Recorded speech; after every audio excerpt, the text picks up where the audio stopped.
La connaissance de soi. Vaste sujet que j'adore. La vraie clé, selon moi, de l'amour de soi.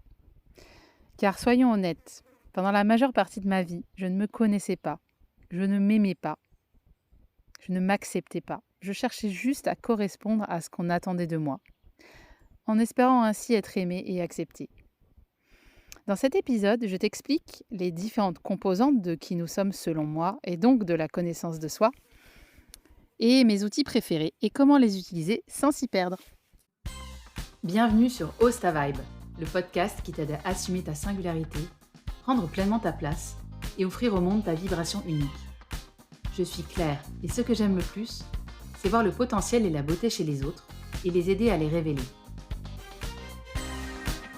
Chaque mardi, je te partage mon propre cheminement, mes prises de conscience et les outils qui me permettent de mieux me connaître, de m'accepter dans mes différentes facettes et de clarifier ce qui m'anime en profondeur.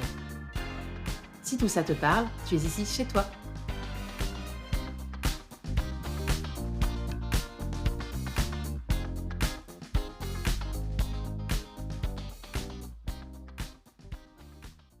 Bonjour à toi, je suis très heureuse de te retrouver pour ce nouvel épisode de podcast où on va donc parler de connaissance de soi. Moi, c'est un thème, la connaissance de soi, qui me tient beaucoup à cœur.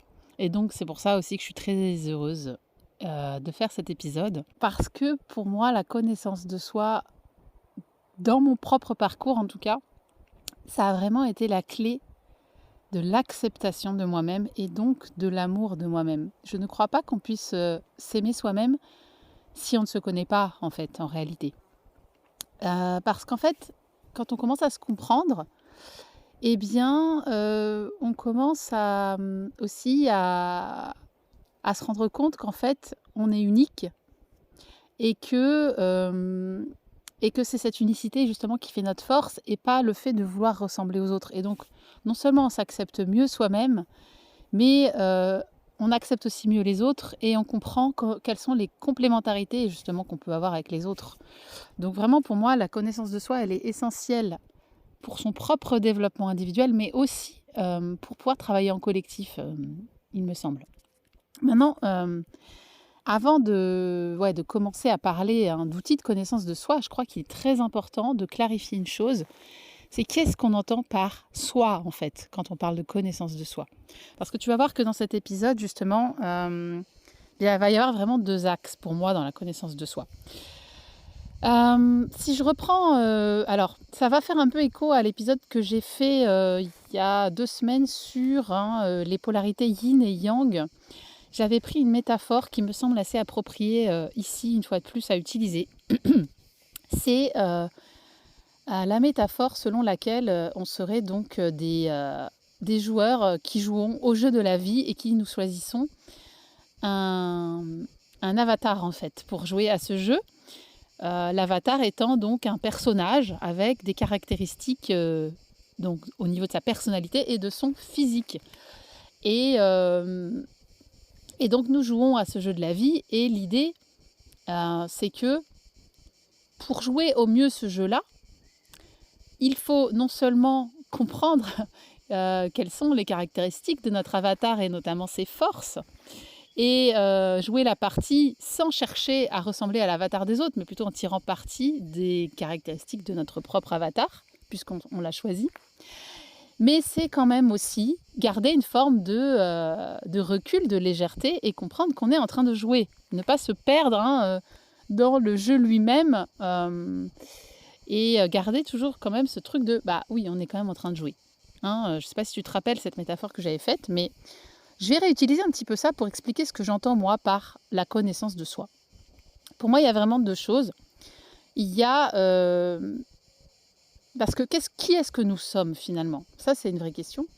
Et c'est vrai que pendant longtemps, moi, je me suis beaucoup intéressée à la connaissance de soi, justement, et j'étais toujours un peu dans une sorte de confusion sur ce qu'on entendait par soi, justement. Je me suis beaucoup intéressée à la notion d'ego, à la notion de conscience élargie, etc. Et j'en suis arrivée, mais ça, voilà, c'est juste une manière que moi j'ai de voir les choses, on va dire, qui peut t'aider. Donc voilà, je vais te l'exposer. Maintenant, c'est pas une vérité en soi, c'est pas quelque chose de prouvé scientifiquement ou autre. Donc voilà, moi j'expose juste ma vision des choses et qui m'aide, ma manière un peu, enfin je dirais les images que j'utilise pour, pour expliquer les choses.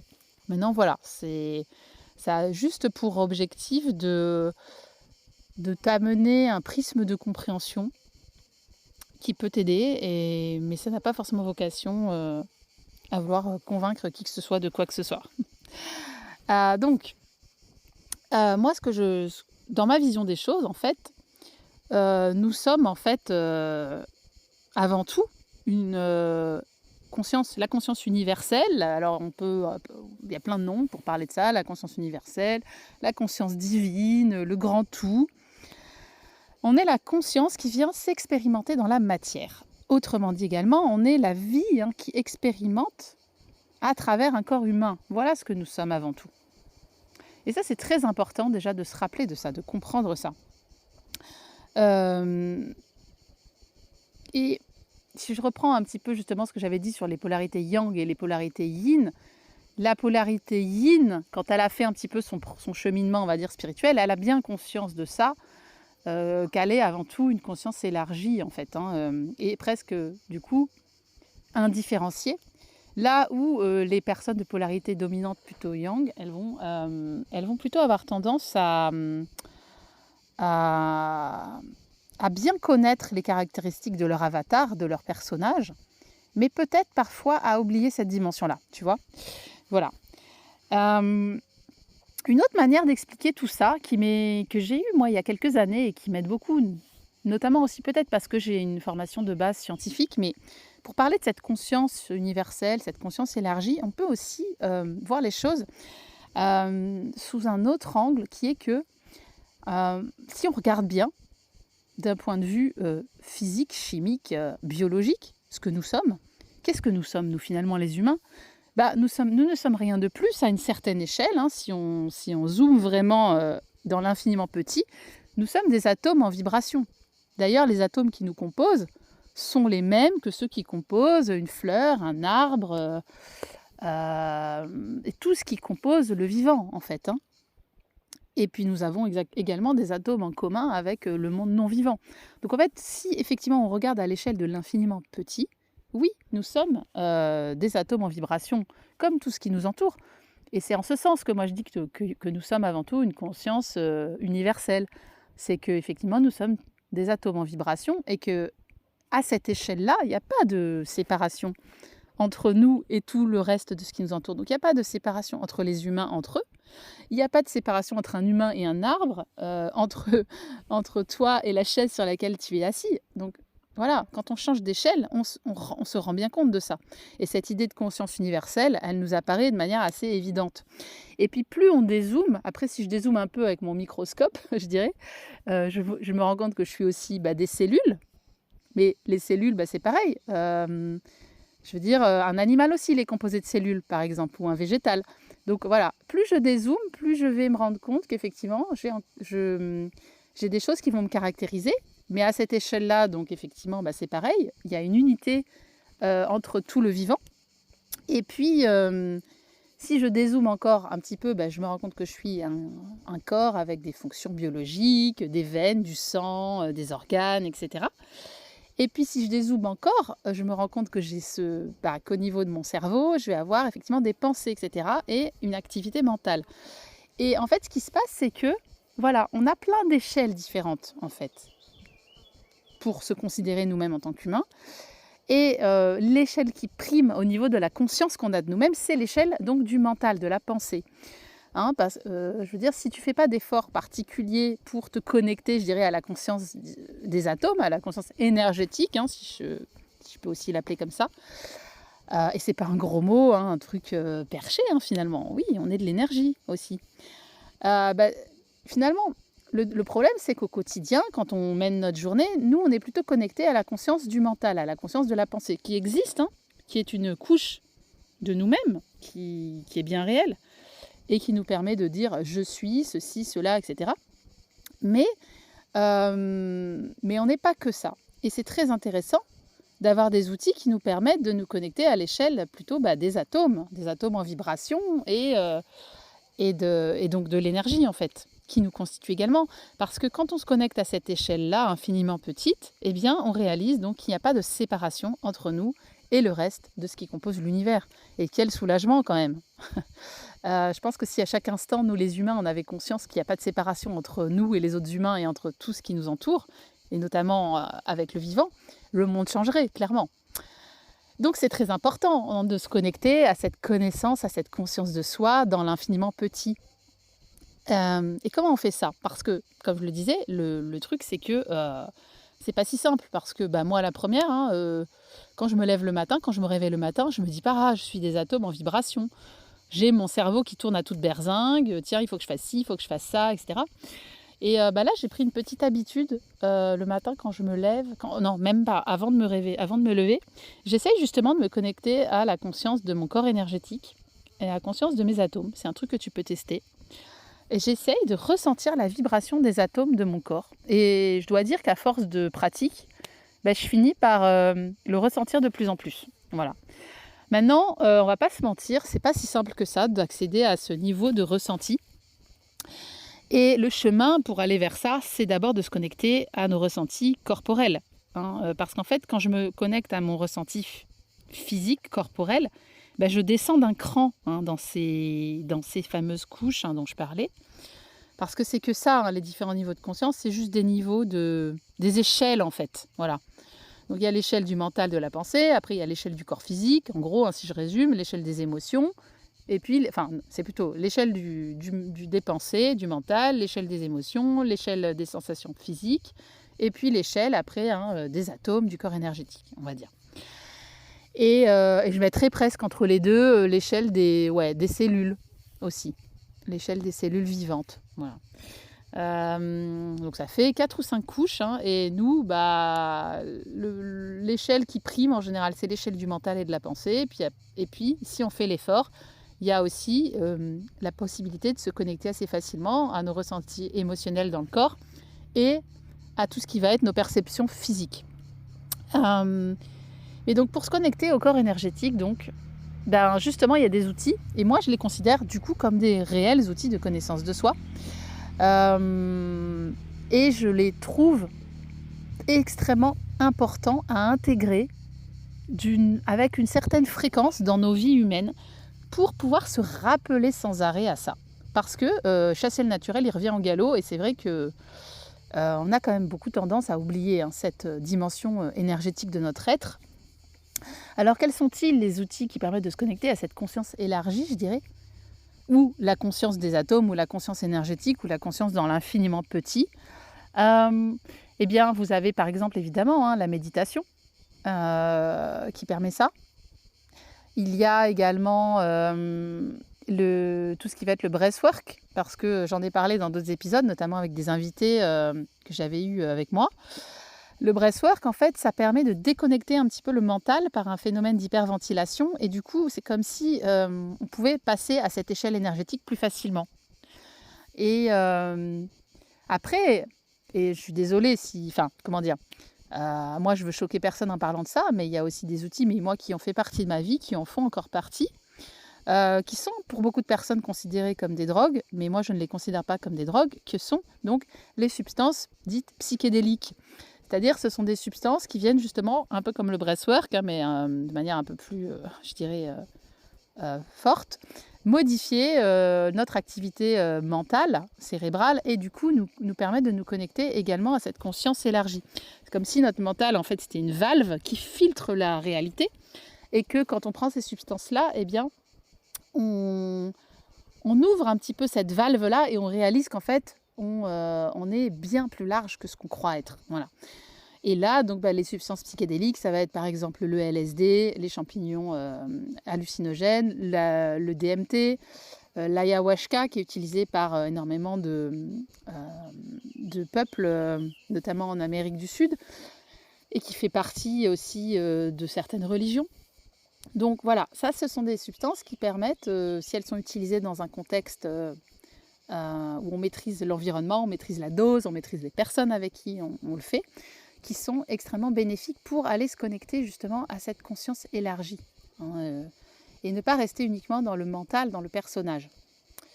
Donc voilà, c'est ça que je voulais dire, c'est que la connaissance de soi, c'est déjà ça, c'est la compréhension qu'au-delà de ce que nous croyons être avec nos pensées, notre mental, au-delà de ce petit jeu que nous croyons être, nous sommes avant tout donc cette conscience élargie, et nous pouvons accéder à cette conscience élargie, la ressentir, parce que c'est bien beau de le savoir, mais le ressentir, c'est ça qui va vraiment nous faire passer un pas. Et donc, comme je le disais, il y a des outils pour ça.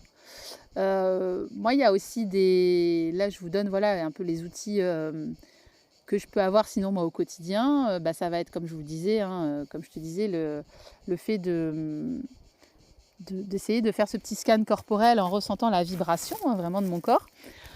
Et puis, il y a des auteurs comme Eckhart Tolle, notamment, moi que j'aime beaucoup lire et relire régulièrement. Il y a un petit livre qui s'appelle, je suis en train de le relire en ce moment, je ne me rappelais plus le titre, L'art du calme intérieur. Voilà. C'est un tout petit livre avec des phrases qui, moi, résonnent énormément à l'intérieur de moi et me permettent vraiment de me reconnecter également à cette conscience-là. Donc, je ne peux que te le recommander, ce petit livre. Voilà, donc ça c'est pour la conscience de soi élargie. Et c'est déjà, du coup, un premier niveau de connaissance de soi. Maintenant, ah oui, et je voulais aussi dire une chose, c'est que l'accès à cette conscience de soi élargie, elle se fait, comme je le disais, il y a une dissolution en fait du sentiment d'ego. C'est ça qui peut faire peur dans ces expériences-là en réalité, c'est que on peut avoir une sensation que notre jeu, notre individualité, c'est-à-dire moi par exemple, je me définis comme Claire Largier, 40 ans, née le 12 octobre 84 en France, je fais 1m60, les yeux noisettes, ça c'est un fait tout ça, je ne peux pas le nier. Donc je suis le grand tout, certes, mais je suis aussi ça. Et du coup, ces substances qui nous reconnectent à la conscience élargie, eh bien, elles nous font perdre notre sentiment d'individualité et ça nous fait très peur, c'est vrai. Mais c'est ces expériences de dissolution de l'ego qui nous permettent d'accéder à cette compréhension de qui nous sommes et de réaliser que nous sommes dans ce grand jeu de la vie et d'amener effectivement beaucoup de recul et beaucoup de légèreté dans ce jeu de la vie qui sinon, on ne va pas se mentir, nous prend la tête. Et ouais, ce que je voulais dire aussi, c'est que la vie, les expériences de la vie elles-mêmes aussi nous apportent finalement parfois cette capacité, cette obligation, je dirais même, à sortir de l'ego. J'en ai parlé dans un épisode qui parlait de l'éco-anxiété, où justement, moi, cette souffrance que m'a créée la prise de conscience de l'état du monde, de l'état du vivant, m'a amené à justement à un sentiment de dissolution de mon propre ego. Mais je pense qu'après, ça, c'est toutes les expériences de souffrance intenses. Ça peut être la maladie, le deuil, la souffrance physique, nous amène aux frontières de notre ego, puisque en fait, la seule échappatoire que nous avons dans ces moments-là, c'est de réaliser que nous sommes bien plus vastes que ce personnage, ce corps physique finalement et cette personnalité. Et si on réalise qu'effectivement on est juste des atomes en vibration qui dansons et que finalement nous étions ces atomes en vibration avant de naître et que nous continuerons à être ces atomes en vibration après notre mort, il y a un soulagement quelque part. On se dit ok, finalement la mort fait partie de la vie et il y a cette notion d'immortalité, etc., d'éternel, voilà. Donc réaliser ça là tout de suite maintenant dans l'instant, c'est ça qui permet de réaliser que finalement on est d'une certaine manière éternel. Et donc voilà, la souffrance, elle a vraiment un rôle là-dedans. Moi, je peux en témoigner et je pense que beaucoup de personnes qui ont vécu des moments de souffrance dans leur vie, et on en connaît tous, savent à quel point ces expériences-là aussi nous amènent même si on le formalise pas comme ça, si on l'intellectualise pas comme ça, à sortir de notre ego, à réaliser que non, nous ne sommes pas que ces pensées, ce sentiment de jeu, nous ne sommes pas que ce corps physique. Et ça, ben voilà, c'est ces expériences-là qui peuvent nous y amener. Maintenant, donc comme je l'ai dit, on est quand même venu donc jouer dans ce jeu terrestre. Nous sommes bien sûr donc le grand tout, la conscience divine, la conscience universelle, etc. Et c'est super de s'en rappeler, c'est un magnifique soulagement. Mais en attendant, on est aussi donc venu jouer, expérimenter la matière. Nous sommes la vie qui vient se rendre compte d'elle-même et se dire waouh, punaise, c'est quand même formidable tout ça. Et elle le fait comment? En s'incarnant, par exemple, dans un corps humain. Et s'incarner dans un corps humain, ça comporte bien évidemment une forme de souffrance parce qu'on est les seuls êtres à avoir ce truc de s'identifier à nos pensées, à notre passé, de craindre le futur, etc. Enfin, les animaux, les plantes n'ont pas ce problème. Mais il y a aussi une très belle beauté là-dedans, c'est qu'on est aussi les seuls êtres à pouvoir se dire, par exemple, quand tu es en train de regarder un coucher de soleil ou un magnifique paysage, ou quand tu es en train de regarder justement le reste vivant, de dire « Waouh, c'est incroyable de vivre ça ». Voilà, la conscience humaine permet ça. Donc, elle est à la fois douloureuse et la source de beaucoup de nos souffrances, mais elle est aussi, c'est aussi incroyablement génial d'être un humain pour ça. Et donc, tant qu'à être incarné donc dans ce corps humain, eh bien, on a donc notre avatar, notre personnage, avec sa personnalité et son corps physique.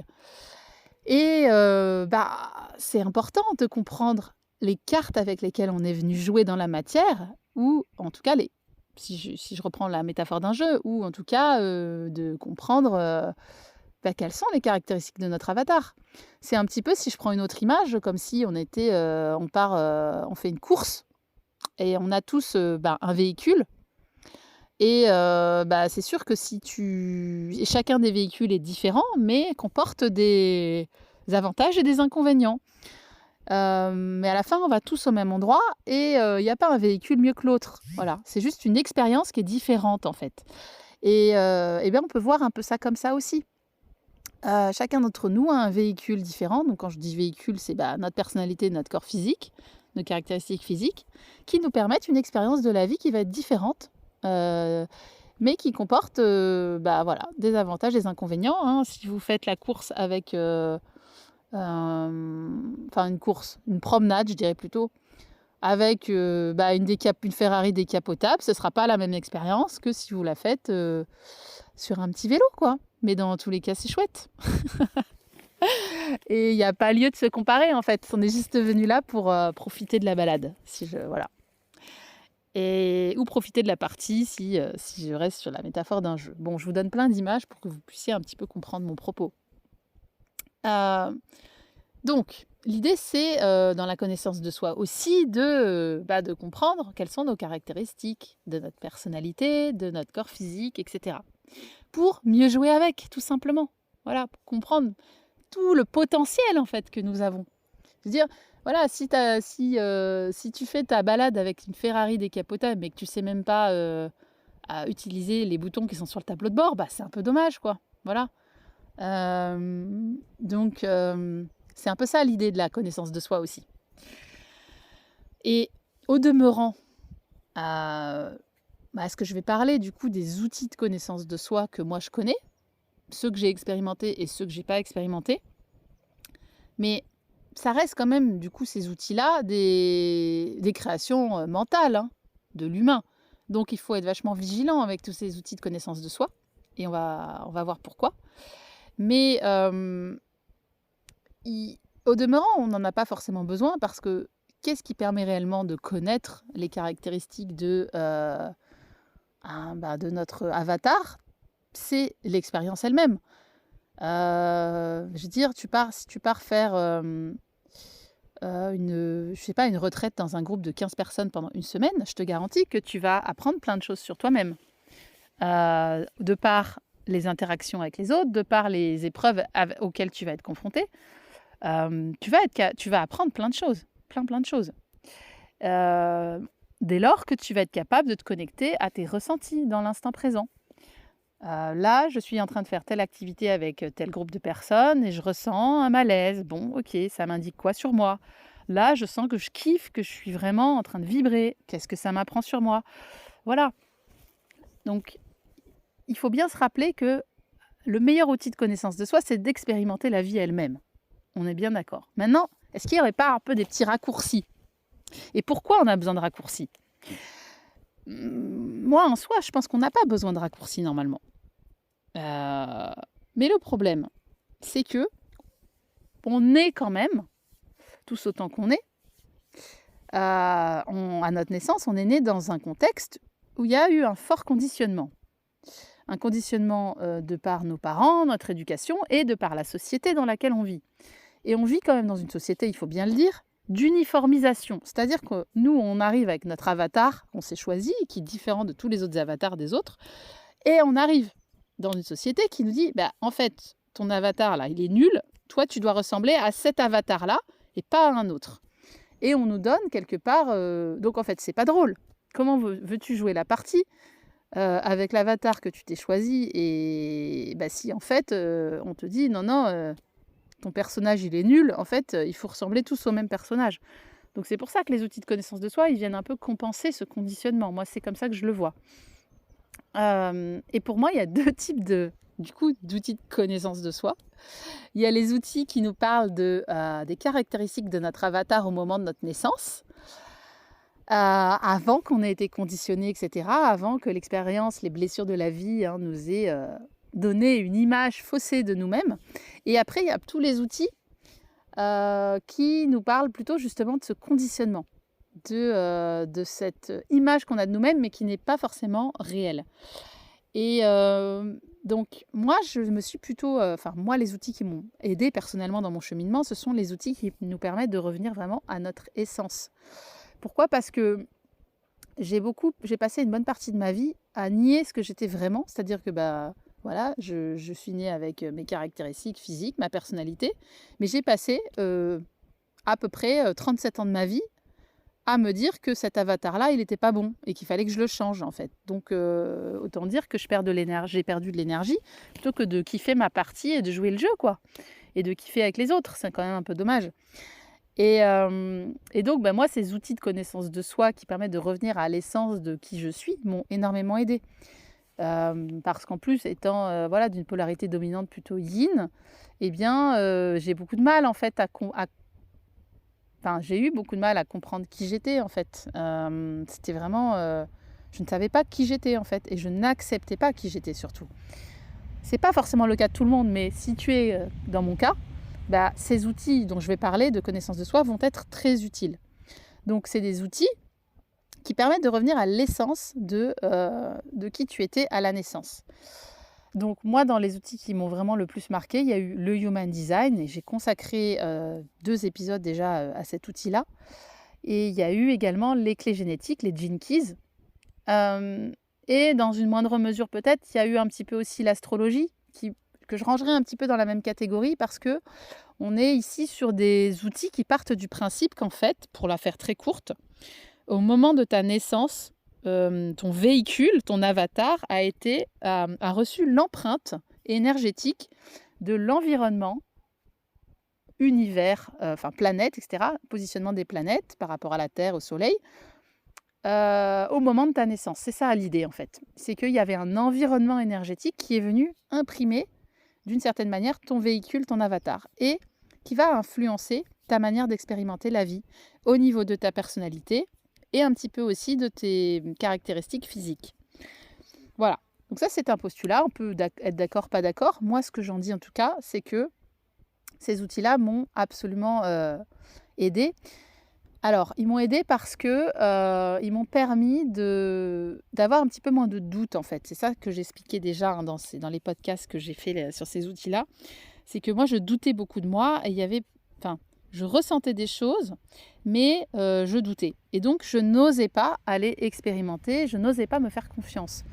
Et pour moi, voilà, ces outils-là, s'ils permettent de davantage oser, de davantage se faire confiance, de moins douter, de moins tourner en boucle dans son mental, eh bien, ils ont toute leur place et toute leur utilité, vraiment. Et maintenant, voilà, Un outil de connaissance de soi qui par contre enferme avec une étiquette, pour moi ça c'est pas bon en fait. Un outil de connaissance de soi doit permettre de s'émanciper, d'oser, d'expérimenter. Et à travers l'expérience, peut-être que tu vas confirmer effectivement ce que cet outil t'a dit de toi, mais ça doit toujours être vérifié par des expériences, par du ressenti. Au contraire, un outil qui t'enferme et qui te limite, ça veut dire que tu ne l'utilises pas de la bonne manière. Si je reprends par exemple, tu vois l'exemple du Human Design, moi je suis du type énergétique projecteur, j'en ai déjà parlé. Eh bien, si je me dis, le fait d'être projecteur, effectivement, ça confirme certains ressentis que j'ai pu avoir et je comprends que mes forces, elles sont là et là, etc. Et ça va m'encourager à faire ce que j'avais déjà envie de faire finalement, ce que je ressentais au fond de moi. Très bien, formidable. Maintenant, si je me dis, ok, le projecteur, c'est des gens qui n'ont pas beaucoup d'énergie, qui ne sont pas faits pour être dans le faire, etc. Et que du coup, je me limite en me disant, non, du coup, je ne vais pas aller... je vais pas aller essayer de faire ceci ou cela, je sais pas moi, d'aller sur un chantier dans un écolieu ou d'aller faire mon potager ou d'apprendre à faire des trucs de mes mains alors que j'en ressens l'élan et l'envie sous prétexte que je suis projecteur.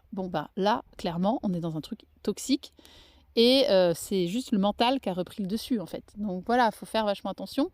Voilà, ces outils-là, il faut les utiliser si ça nous parle.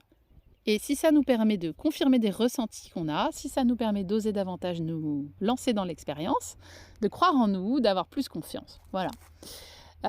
Et il y a un autre outil aussi que j'aime beaucoup, et je ferai un épisode sur cet outil-là, mais je ne l'ai pas encore fait, ça s'appelle la Meta. Alors le nom, malheureusement, il avait été choisi avant Meta, Meta, Facebook, WhatsApp et Instagram, là.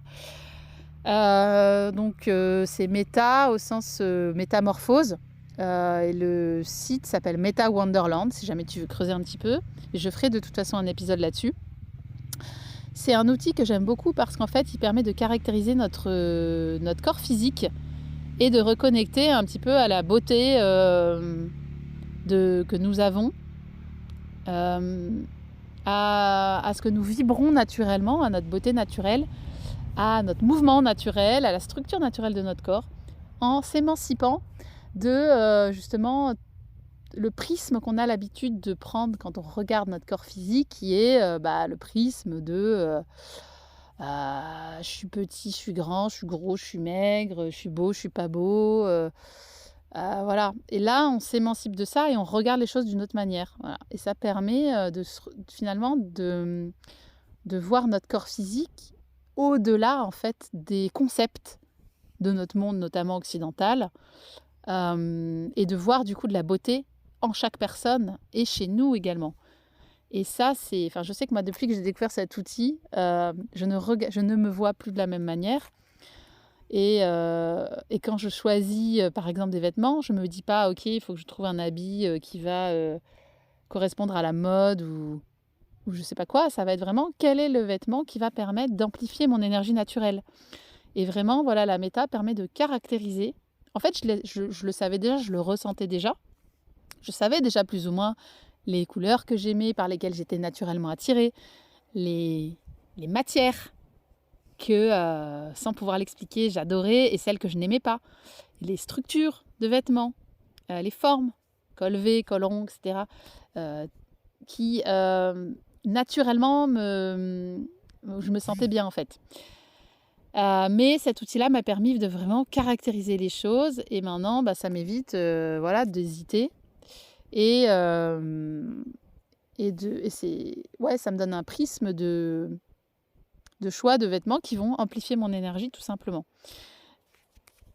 Après, une fois de plus, ça m'arrive quand même aussi de mettre encore des vêtements qui ne correspondent pas à mon profil méta. C'est pas grave. Voilà. Une fois de plus, il ne faut pas que l'ego, le mental reprenne le dessus et quelque part en fasse quelque chose de rigide. Voilà. Mais en tout cas, ça va permettre de naviguer un peu moins à vue, je dirais. Et surtout de corriger ce conditionnement qu'on a eu depuis la naissance, depuis notre éducation, notre enfance, et de revenir à davantage nos ressentis, de revenir à nous-mêmes en fait. Donc voilà, c'est pour ça que moi je trouve que ces outils-là sont vraiment très utiles. et m'ont beaucoup apporté. Donc je ferai un épisode aussi sur la méta. Voilà, donc moi je dirais que dans vraiment les outils de connaissance de soi qui m'ont le plus apporté, il y a eu la compréhension du soi, du soi avec un grand S, déjà. C'est que nous sommes bien plus que ce personnage que nous croyons être, d'une part, déjà. Ça, c'est ce que j'ai dit au début. Et puis après, des outils pour comprendre mon avatar, mon personnage, mieux le comprendre, mieux le connaître et du coup mieux l'accepter et jouer avec. Voilà, jouer avec sans en être prisonnière. Et ça, non, le human design, les clés génétiques et la méta. Si je devais citer vraiment les outils, moi, qui m'ont vraiment aidé à moins douter de moi, avoir plus confiance en moi. Après, je voulais aussi faire un petit aparté sur les outils de connaissance de soi tels qu'on les entend souvent, notamment par exemple dans les entreprises. Ou par exemple le MBTI ou les tests de personnalité. Voilà, je cherchais le terme. Pour moi, je ne les considère pas comme des outils de connaissance de soi. Mais après, je n'ai pas beaucoup expérimenté ces outils-là. Mais je sais qu'à l'époque où je faisais des tests de ce genre-là, ça m'aidait pas beaucoup parce qu'à chaque fois, les questions, j'avais toujours l'impression de pas trop savoir quoi répondre. Je me disais toujours, il y a des moments où j'ai envie de répondre oui, mais il y a d'autres moments où c'est non. En fait, ça me mettait en face du fait que on est un peu tout et son contraire suivant les moments. Par exemple, est-ce que je suis quelqu'un qui a confiance en moi ? Ça dépend des situations. Est-ce que je suis quelqu'un d'introverti ou d'extraverti ? Ça dépend des situations. Et du coup, c'était un peu... ça me faisait un peu tourner en rond, finalement, tous ces outils-là, et ça ne m'apportait pas réellement une aide. Mais après, c'est mon expérience personnelle. Je crois qu'en fait, c'est parce que comme c'est des outils qui sont basés sur une auto-évaluation, quelque part, et bien du coup, on tourne quand même, on reste dans les tâches du mental, en fait. Et donc, ça parle surtout de l'image que j'ai de moi par rapport à mes expériences du passé, ces outils-là. Mais ça ne me dit en rien quelle est mon essence, en fait. Et souvent, j'ai tellement oublié mon essence que je ne peux pas, en répondant à ces questions, m'en rendre compte, en fait. Après, il y a un autre outil de connaissance de soi qui s'appelle l'énéagramme, que j'ai un petit peu survolé, mais sans m'y être intéressée en profondeur, mais qui me semble intéressant parce que c'est un outil qui, certes, donc tu as 9 profils et tu lis les 9 profils et tu te reconnais dans un des 9 profils. Donc, ça va parler des conditionnements qu'on a eus dans notre éducation, notre enfance, etc. Mais ça parle aussi de notre possible évolution pour revenir à notre essence.